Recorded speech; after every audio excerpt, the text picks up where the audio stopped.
What's up guys? So this is me, Victor, once again. So hopefully today is finally the day that I can take car number 2 home. So fingers crossed it's finally done, no more issues. But first thing first, I still got to get the aircon gas refill and also to wrap up the turbo exhaust side, because the turbo exhaust side is sitting very near to the clutch pump, which is nearer than what I wanted to. So it's better to actually wrap it up and maybe in the future do a heat shield for it, just in case to protect the clutch pump so that it doesn't melt. But anyhow, I can't wait to drive the car out of the workshop and get all the minor stuff sorted and see how they actually drive. So fingers crossed everything goes smoothly today. So are you excited to drive it for the first time? Alright, exhaust shot first, okay? Drive safe, bye!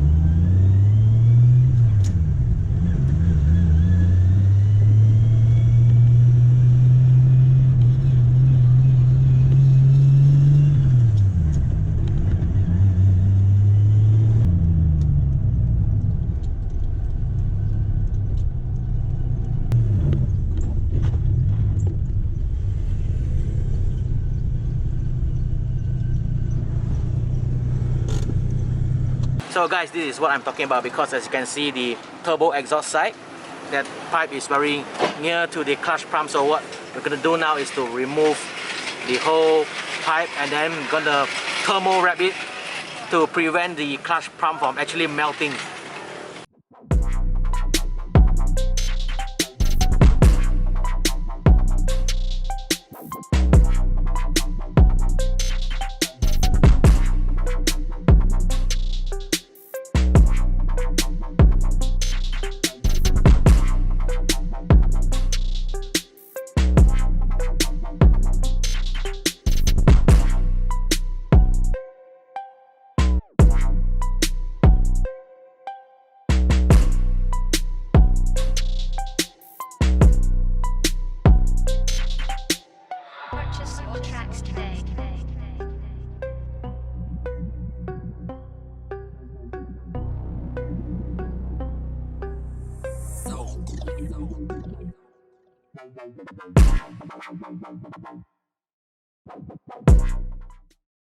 Alright guys, so I finally done with the exhaust and the aircon. So now I'm heading over to get the alignment of this car done, because as you can see, now I'm actually driving straight, but the steering is badly crooked to one side. So yeah, definitely need to get the alignment sorted out. Alright guys, so now the alignment, everything has been done. So now we are heading towards my usual paint shop to get a quotation on how much will it cost to actually either repaint or to touch up car number 2. So yeah, now we have Liew driving and she is kind of nervous because it's been how long since you actually drove a manual car? 2-3 years. No MR2 不是有加? So yeah, I think the last time she drove a manual car was the MR2, and that was like, I think what, like maybe 6 months ago, half a year ago, roughly there. But anyhow, I think she's enjoying the new car, which what she waited for like maybe 5 months. 6 months. More 6 than months. That, And now, yeah, and the good thing is the RPM meter is finally working once again, and so is the power steering. So how did we solve the issue? Well, it is a miracle. Nobody knows.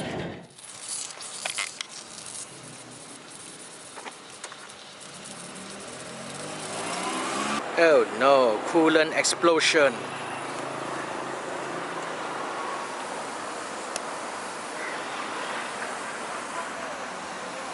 Well, at least I managed to reach Black Hand's workshop, so at least there's some sort of safe. Yeah, all set up. So we have finally found the culprit. Just look at this. can see this whole thing has cracked. So yeah, culprit found.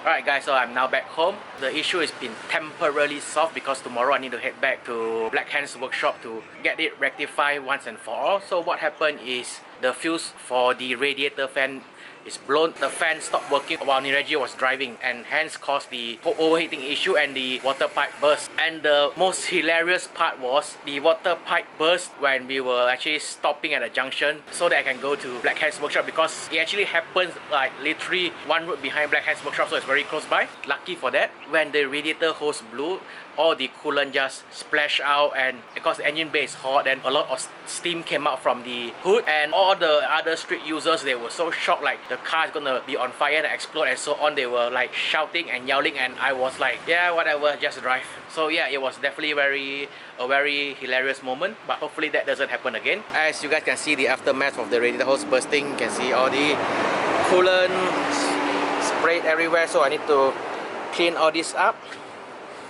So yeah, this is the fuse right here, the fuse that actually broke. So currently I got a spare one, and what we're gonna do tomorrow is we're gonna rewire this to a much thicker wire, and we're gonna run 2 relays and 2 fuses just for the spouse radiator fan, because the spouse radiator fan is actually a very good fan, but I think it's drawing way much power compared to a usual radiator fan, so that might be what is causing the fuse to short out. And one more thing that I have to fix is the power steering pump on the 2J. As you can see, the GT86 is running on electric power steering, but original power steering pump for the 2JZ is still intact. So what they did is they removed all the hoses for the power steering pump, so there is no power steering fluid inside the pump itself. So every time I start the engine and drive, it's actually putting stress inside the pump, because this is a rotary pump, and without fluid inside, it's actually damaging the internal of the pump and also seizing it up. And especially if I switch on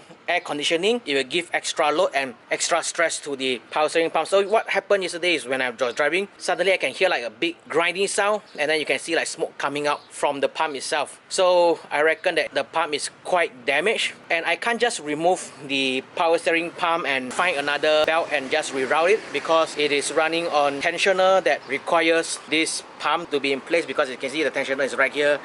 If I just remove this power steering pump, the belting doesn't make sense, it doesn't run. So the plan right now is to remove the power steering pump, remove the entire internal bits and pieces of the power steering pump, and just leaving the bearing in front intact, and then fill it up with grease and then weld shut these 2 holes so that the grease will just stay inside, and we have just a purely working pulley in the front. So hopefully that will solve the issue.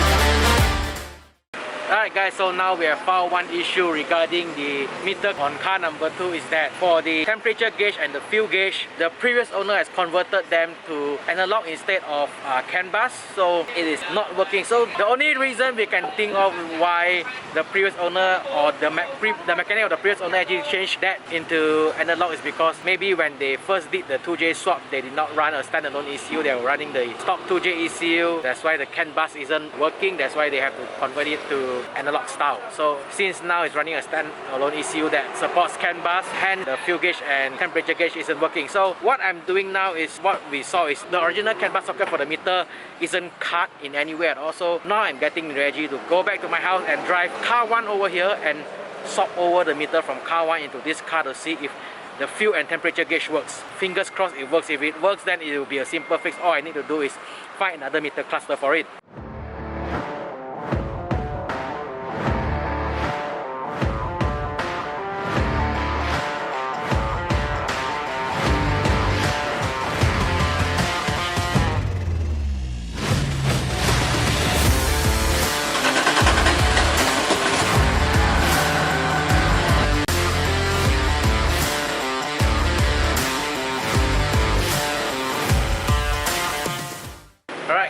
I'm finally back home. As you can see, car number 2 is parked over there. So what I've been done today is we did a coolant change, oil change, got rid of all the internals from the power steering pump. But currently the fuel gauge and coolant gauge is still not running. But we have a few rough idea on how we can solve that. I'm going to give it a try by going into the ECU and sort out a few ECU programming issues first. If that doesn't solve it, then most probably going to go a little bit old school, and that will be fully up to Black Hand Garage to get everything sorted out for me. So now the only thing left to do is wait for later tonight. I'll go pick up Nireji and let her drive car number 2 while I do a little bit of data logging to see if everything is running smoothly. So guess now I'm just gonna head back, have a good shower, relax for a few hours before it's hustle time again. What's up guys? So now it's quite late and yeah, I'm here with Nireji. So the best part is today is Valentine's Day and we are out testing out the car, and I'm trying to data log as many things as I can for future reference.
Alright guys, so currently is day number 2 of driving this 86. So what's your feel? Not bad, so far so good. I tell you guys, this girl has zero chill when it comes to driving this car, because yesterday I was trying to data log everything from the ECU to see what the car is actually doing and to make sure it's all reliable and stuff. So just basically having a chill drive around, and she with zero chill just keep throttling non-stop. No? Who say no? No. Just that I'm not sure about the GoPro footage yet, but from what I recorded from the phone, it doesn't actually absorb sound from the turbo, so it's not that obvious. But so are you still nervous driving this car? Yeah, a little bit. I don't know why. Way before this car is out, a lot of people say like, oh, 2J swap 86 off balance or hard to drive, blah blah blah blah and so on. What's your personal thought after driving this car for 2 days? I feel okay. I tried accelerating. It's still quite stable. It still gives you that assurance, you know, that it can still go furthermore. So do you feel like nervous driving it or anything? Nervous because long time never drive manual, so lepas clutch a bit nervous. I can tell why she's nervous, because it's a twin plate clutch. So any of you who actually drive a car with a twin plate racing clutch will know that it's not the easiest clutch to release, but yeah, at least she's getting a hang of it, so it's good. But from what people told me, like it's unstable, it's hard to drive. So far, I think we haven't experienced that yet.